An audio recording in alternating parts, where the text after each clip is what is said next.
So, should you supplement copper? The short answer is I would test for it. I would do hair tissue mineral analysis, and I'll give you the broad overview of copper dysregulation in the body. So, copper dysregulation starts with low energy, low adrenal function. So, when you have long periods of stress, illness, infection, psychological stress, we upregulate our hormones, we produce a lot of stress hormones, but over time our body can't keep up and we start to have low adrenal output. We're not producing enough aldosterone, not producing enough cortisol.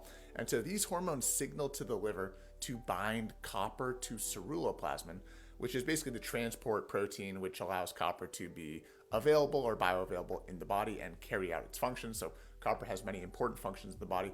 When it's not bound to ceruloplasmin, it becomes bound in the tissues. So most people I see on hair tissue mineral analysis have this pattern.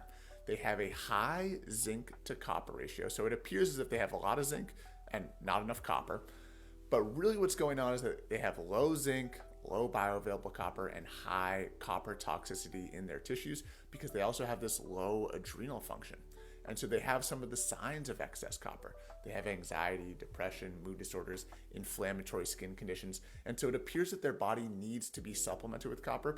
But when they're in this state of slow oxidation, when they're hypothyroid, hypoadrenal, low energy, sluggish, fatigued, gaining weight, the first thing we need to do before we supplement copper is boost the adrenals, raise the oxidation rate, clean out the liver a little bit. So, right, if we improve liver function, we can improve the binding capacity, we can improve iron and copper balance.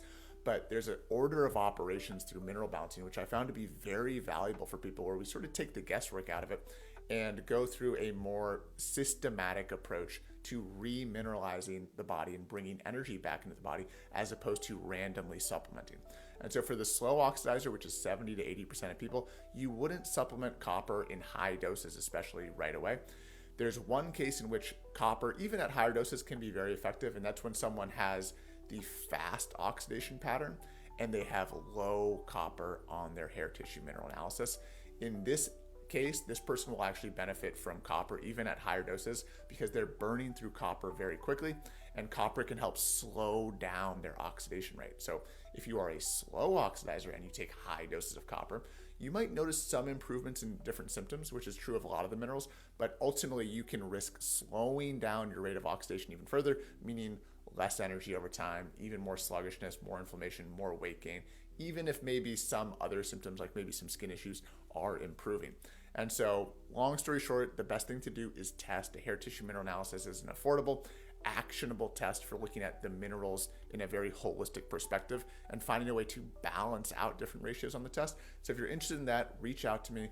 We can do hair tissue mineral analysis as well as bring you down the path of systemic detoxification, make changes to your nutrition and lifestyle to support both of these processes.